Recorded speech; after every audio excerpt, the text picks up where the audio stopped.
Hello everyone. ఈరోజు ఎంతో రుచిగా ఉండే పుదీనా కొత్తిమీర రైస్ చేస్తున్నాను. సూపర్ టేస్ట్‌గా ఉంటుంది. ఇలా ట్రై చేయండి ఒకసారి. దానికోసము రెసిపీలోకి వెళ్ళిపోదాం రండి. ఒక 5-6 వెల్లుల్లి రెమ్మలు, ఒక 1 ఇంచు అల్లం ముక్క, 5-6 పచ్చిమిరపకాయలు, ఒక గుప్పెడు కొత్తిమీర, ఒక గుప్పెడు పుదీనా తీసుకున్నానండి. నేను దీనికోసము 2 గ్లాసుల బియ్యాన్ని అయితే తీసుకొని ఆల్రెడీ హాఫ్ అన్ అవర్ నానబెట్టి పెట్టుకున్నాను. ఒక పెద్ద సైజు ఆనియన్ తీసుకొని అందులో అన్నీ కూడా మంచిగా నేను చూపించిన విధంగా సన్నగా కట్ చేసి పెట్టుకున్నాను. ఒక గుప్పెడు జీడిపప్పు కూడా తీసుకున్నానండి. ఇంకా బిర్యానీ దినుసుల్లోకి బిర్యానీ ఆకు, 2 మొగ్గ, ఒక హాఫ్ ఇంచు పట్ట, ఒక 10-12 మిరియాలు, జీలకర్ర తీసుకున్నాను. అవన్నీ కూడా పక్కన పెట్టేసుకుంటున్నాను. ఇంకా స్టార్ట్ చేసేద్దామండి మనము. ఈరోజు నేను 10 నిమిషాల్లో అయిపోయేలాగా రైస్ కుక్కర్లో చేస్తున్నాను. అయితే వెన్న కూడా వేసుకుంటున్నాను అనమాట తిరగమాత కోసము. మీరు ఓన్లీ నూనె కానీ నెయ్యి అయినా వేసుకోవచ్చు. వెన్నతో ఇంకా టేస్టీగా ఉంటుందని నేను ఒక 2 టీ స్పూన్ల వెన్న వేసుకొని అది కొంచెం కరిగిన తర్వాత ఆయిల్ కూడా వేసుకున్నానండి 2 టేబుల్ స్పూన్ల నిండా. టేస్ట్ బాగుంటుంది. ఇలా వెన్నతో కూడా ఒకసారి ట్రై చేయండి. తర్వాత అవి అన్నీ హీట్ అయిన తర్వాత మనము తీసి పెట్టుకున్నాం కదా ఆల్రెడీ బిర్యానీ దినుసులు, నూనె ప్లస్ వెన్న కూడా 2 కలిగిన తర్వాత మనము బిర్యానీ దినుసులు అన్నిటినీ వేసేసుకొని వేయించుకోవాలండి. పట్ట, మొగ్గ అవన్నీ వేసుకొని మంచిగా ఫ్రై అయిన తర్వాత నేను చూపించిన విధంగా ఫ్రై చేసుకోండి. ఎందుకంటే అందులో ఉండే స్మెల్ బాగా వచ్చేస్తుంది అనమాట. ఫ్రై అవ్వకుండా మనం ఆనియన్స్ అవన్నీ వేస్తే పచ్చి వాసన అలానే ఉంటుందన్నమాట. ఇప్పుడే మంచిగా ఫ్రై చేసుకోండి. ఇలా ఒకసారి ట్రై చేయండి. కరెంటు కుక్కర్లో కూడా తొందరగా అయిపోతుంది, ప్లస్ మాడిపోతుంది అన్నట్టుగా ఆ భయం కూడా ఉండదు బిగినర్స్కి అయితే. వేసేసుకొని ఆనియన్స్ మంచిగా వేగిన తర్వాతే జీడిపప్పు వేసుకుంటున్నానండి. అన్నీ ఒకేసారి వేసుకోవట్లేదు నేను. జీడిపప్పు ఇప్పుడే వేయలేదు. అన్నీ వేసుకొని ఈలోపు ఆనియన్స్ మగ్గేలోపు మనము ఇవన్నీ మిక్సీకి వేసేసుకుందామండి.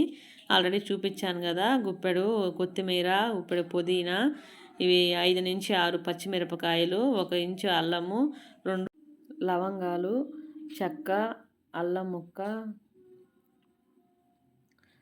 తెల్లగడ్డలు అన్నీ వేసుకొని మిక్సీకి మెత్తగా గ్రైండ్ చేసుకోవాలండి.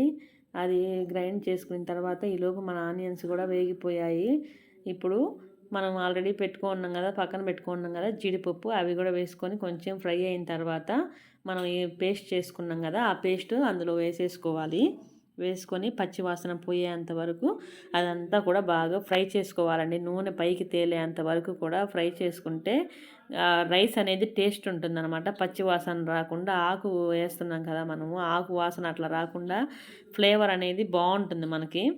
ఇలా నేను చూపించిన విధంగా ఒక 5-7 మినిట్స్ దాకా మూతైనా పెట్టుకోండి, లేదంటే కలుపుకుంటూ ఉన్న ఆటోమేటిక్గా నూనె అంతా పైకి వచ్చేస్తుంది. తర్వాత నేను 2 గ్లాసులు తీసుకున్నా అని చెప్పాను కదా, 2 గ్లాసులకి 4 గ్లాసులు వాటర్ పోసుకుంటున్నాను. ఇవి పాత మసూర బియ్యం కాబట్టి ఇవేంటంటే బాగుంటుంది, 1-2 పోసుకున్నా కూడా బాగుంటుంది అనమాట. సో వేసేసుకొని నేను ఇంట్లో తయారు చేసి పెట్టుకున్నానండి ధనియాల పౌడరు, అది కూడా వేసుకొని కొంచెం వాటర్ హీట్ అయిన తర్వాత మనం బియ్యం ఆల్రెడీ నానబెట్టుకున్నాం కదా అవి వేసేసుకుంటున్నాను. వేసుకొని అన్నీ కూడా బాగా మిక్స్ చేసుకోవాలండి. ఊరకే మిక్స్ చేసుకోవద్దు. వేసుకున్న తర్వాత ఒకసారి కలపండి. తర్వాత కొంచెం దగ్గరకు వస్తుంది అన్నప్పుడు ఒకసారి కలపండి చాలు. ఇంకా పదే పదే కలుపుతూ ఉంటే మన బియ్యం అనేవి విరిగే ఛాన్స్ కూడా ఉంటుంది. ఎందుకంటే మనం ఆల్రెడీ నానబెట్టుకున్నాం కాబట్టి. సో బాగా ఇట్లా కలిపేసుకొని మనం మూత పెట్టేసుకుంటే రైస్ అనేది బాగా ఉడుకుతుందన్నమాట.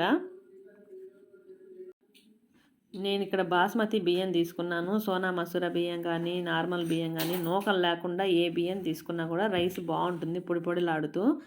సో ఇట్లా దగ్గరకు వచ్చిన తర్వాత మళ్ళీ ఒకసారి కలిపేసుకోవాలండి. అలా నేను చూపించిన విధంగా ఒకసారి అట్లా కలిపేసుకొని మళ్ళీ మూత పెట్టేసుకొని ఒక 5 మినిట్స్ రెస్ట్ ఇచ్చేసి మళ్ళీ తీసి చూస్తున్నాను. చూడండి ఎంత దగ్గరకు వచ్చేసిందో, బాగుంది కదా. మన కరెంటు కుక్కరు అన్నం రైస్ అయిన తర్వాత మనకి ఒక లైట్ ఆఫ్ ఆగిపోతుంది కదా, ఆ తర్వాత కూడా 1 నిమిషం మనం రెస్ట్ ఇచ్చిన తర్వాతే ఎప్పుడైనా కూడా బిర్యానీ అనేది మనం సర్వ్ చేసుకోవాలి. అప్పుడే చేసుకున్నామంటే చెమ్మగా ఉంటుందన్నమాట రైస్ అయిన తర్వాత అయినా కూడా. మళ్ళీ ఒకసారి మూత పెట్టేసి ఇప్పుడు ఇంకా మనకి చూపిస్తున్నాను చూడండి. ఎల్లో బటన్లోనే ఉంది. రెడ్ బటన్ వెలిగితే అప్పుడు మనకి రైస్ అయినట్టు. సో రెడ్ బటన్ వెలుగుతుంది, ఎల్లో బటన్ వెలిగితేనే రైస్ అయినట్టు అనమాట. సో ఇప్పుడు రైస్ అయింది, రైస్ కుక్ అయిపోయింది శుద్ధంగా. సో ఇంకా సర్వ్ చేసుకొని మనము తినేయడమే అండి. చాలా టేస్టీగా పొడి పొడిలాడుతూ వచ్చింది. ఈ కొలతలతో చేసుకోండి, చాలా రుచిగా ఉంటుంది. ఇలా ఒకసారి తప్పనిసరిగా ట్రై చేయండి. మళ్ళీ మళ్ళీ వీక్ ఒకసారైనా కూడా చేసుకొని తినాలనిపిస్తుంది మీకు.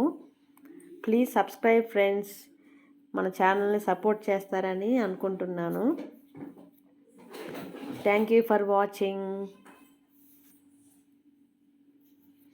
ఎంతో రుచికరమైన మన పుదీనా కొత్తిమీర రైస్ రెడీ అయిపోయిందండి. Bye bye.